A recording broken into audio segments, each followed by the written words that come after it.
What's up, guys? My name is Dylan, and today we're not going to be breaking down boulders, but we are going to be going into some detail, chatting about how we can set up our programming for training and climbing so that we can keep making gains month over month and year over year. That brings us to the 75% rule. And what this rule states is that for most of our sessions, not every single one, but the bulk of them, whether we're strength training or climbing, we should cap the amount that we do at about 75% of the maximum that we can do. This means that we're still stimulating enough growth for strength physically and mentally, but we're limiting the opportunity for us to accumulate fatigue and risk injury over weeks and months. So before going any further, we should go over ways to measure this 75% effort level. So one way is to use an RPE scale, which is a rating of perceived exertion. It's a simple scale, 1 to 10, 1 being almost no effort, 10 being maximum effort. If it was a rep exercise, you literally could not do one more rep. If you were, say, hanging from a hangboard, you're falling off the hangboard, or say you're applying this to a climbing session overall, 10 out of 10 would mean you're going to absolute failure till you're wrecked, till your climbing level drops by a number of grades. So let's jump into a practical example of both using the RPE scale and also practicing the 75% rule. So here we're just going to make it super simple. We're just talking about training pull-ups throughout the week. We have two different people participating. We got Dylan, the Macho Man Elliott, that's me. So on Monday, I'm going to be doing 10 out of 10 RPE. My first set of pull-ups is 10 reps, which is the maximum I can do. I couldn't do one more. Then the next set, I'm a little tired. I do 9. The next set, I get a bit more tired. I do 8. So I'm doing my true max. Then for the next couple days, I'm going to have a lot of soreness. I'm going to have decrease in muscle function. So I'm going to be resting those days. Comes back to Thursday, I'm pretty much back to good to go, and I do the same thing. I go totally all out and max out my reps. Then I'm resting Friday and Saturday, again some soreness. Sunday is going to be rest for both participants. Then we head into my better half. We got Rebecca. She's going to be doing the 75% roll. In this case, we're just going to keep it at 7 out of 10 for simplicity. 10 reps is her max, so she does 3 sets of 7. She goes a little bit more conservative. Then the next day, since she didn't go too hard, there's probably not much muscle soreness, if any, and she's able to train again. So this day she does first set of 7. The next 2 sets are 8 and 8. Now, after that training day, she's feeling a little bit tired, maybe some mild soreness, so she takes Wednesday off to recover.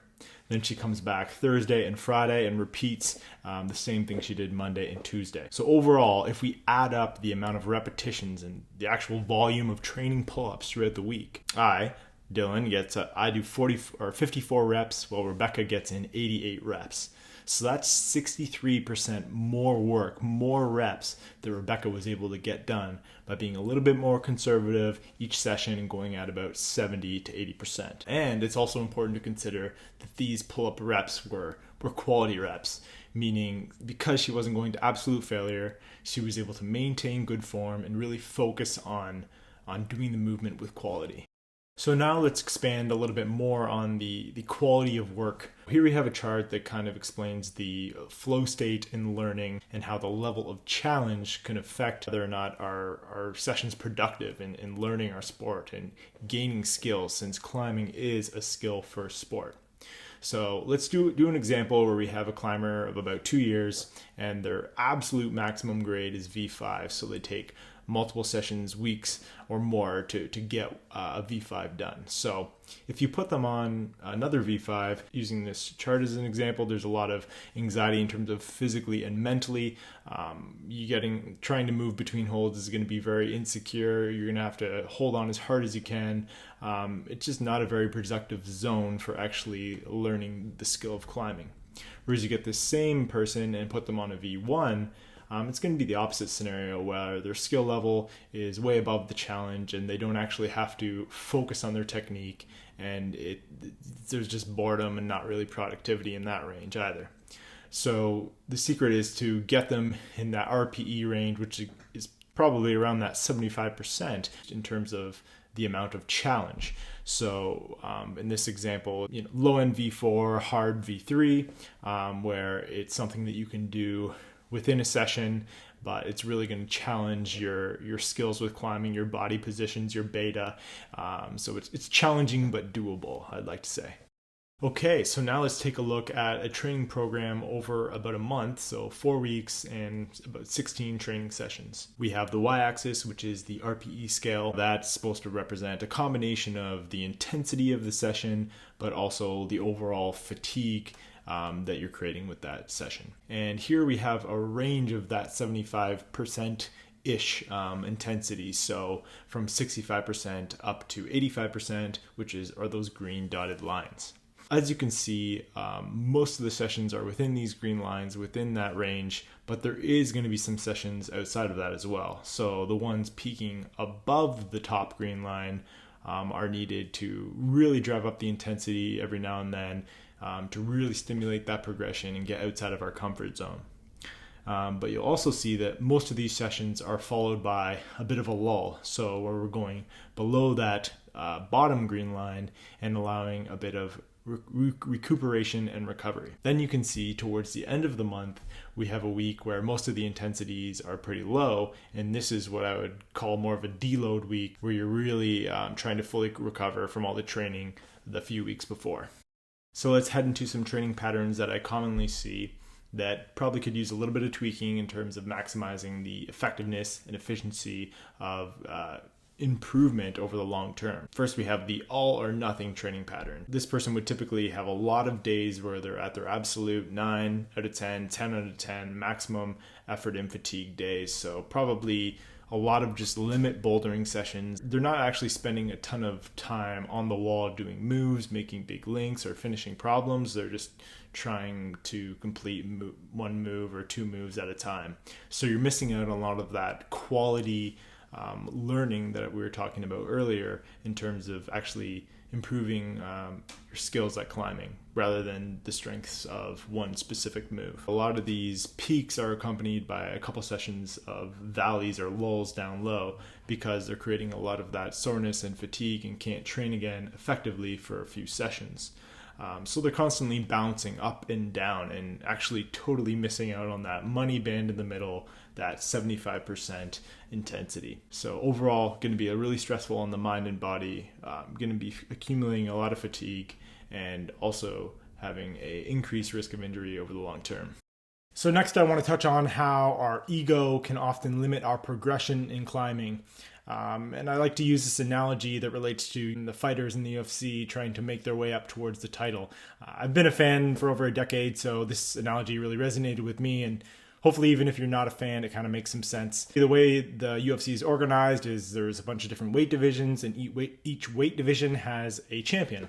Then aside from the champion, the rest of the field is ranked. So you can be the number one contender all the way down to, I think, 15. Now, typically these people in these top 15 spots, whenever they're looking for fights, the negotiation, they're always trying to fight somebody that's a higher rank than them.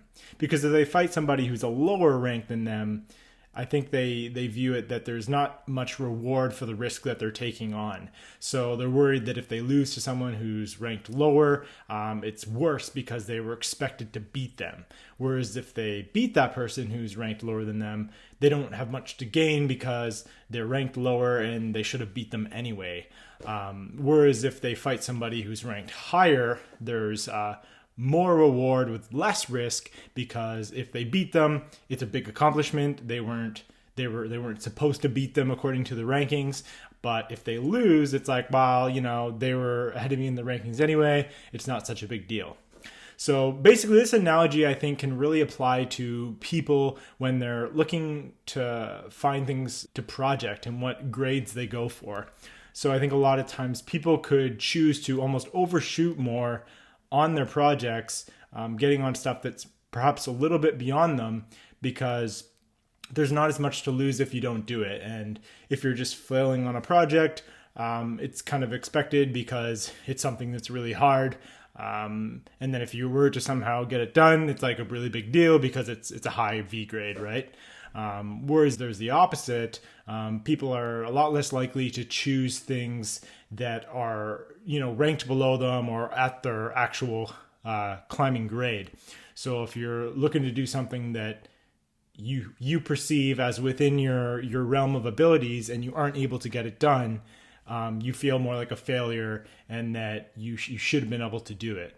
Whereas if you do send it, the reward is not so high because you just feel like it's a grade you should be able to do, even though it could be a really good challenge. And I've been in this trap before too, always thinking more about the grade and trying to push that up, rather than just focusing on things that are an appropriate challenge for us and that are going to push us to be a better climber in the long run. So think about this and think about, would you rather flail or fail? And does your ego kind of get in the way of having productive projects for you? So next we're going to check out another common training pattern that I see. And this one's kind of the flip side of that all or nothing pattern we talked about earlier. And it's the comfort zone pattern. So as you can see, a lot of these sessions are between those two green lines, which is great, but none of them are higher than that. Hit that green line, the top green line, or go above it. And in all reality, as much as I say these 75% sessions are great and we want to do a lot of time there, we need temporarily to go above that and really push ourselves, go a little harder, get a little tired, in order to stimulate super compensation in the following days, and to also really just push ourselves outside of our comfort zone and grow. So typically I do want to get above that top green line, usually about once a week, something like that. Whereas this person's never kind of doing that. They're always sticking within their comfort zone, either making it super easy or just like moderately challenging.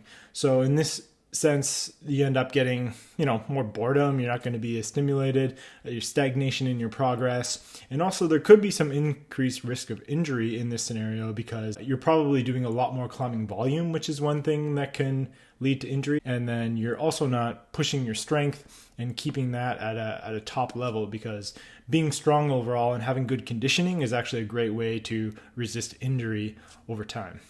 So here we have again that sustainable and productive model of training. Most of the work is going to be within that green band, which is challenging but doable climbs, not going into too much fatigue, but still being at a level that is stimulating and challenging. And then we have occasional bouts of more overload, so going more into that 9 out of 10 type of RPE. That's usually about once per week, something like that. And then usually in the following days, we have a bit of a deload, short deload session to really help recover from those higher intensity sessions. And then usually on a longer time scale, say over 4, sometimes 5 weeks, that last week towards the end is all a bit lower intensity, what we would call a deload week, to help you recover from all the work you've been doing in the past 3 or 4 weeks and prepare you to be well rested for the next block of training. So I hope this video helped you guys kind of reflect on your own training and think about if maybe there's certain categories that you fit more in, and if there's some tweaks that could be done to your program to help kind of make you have a more well-rounded, balanced program that's really all about long-term progression and maintaining good health, a good, strong body, which really is one of the number one things to continuing to progress as a climber over the years. And of course, I just kind of like to say that training programs are very individualized and have a ton of nuance from person to person, and not everything I said is 100% going to apply to each scenario, but I think it is a kind of good grounding approach and way of thinking about how to structure your training. And if you have any other more detailed questions, you can always shoot me a message. You could leave a comment down below so other people could see that, and I'll answer that as well. So thanks for watching, you guys, and we'll see you next time on Bouldering Breakdown.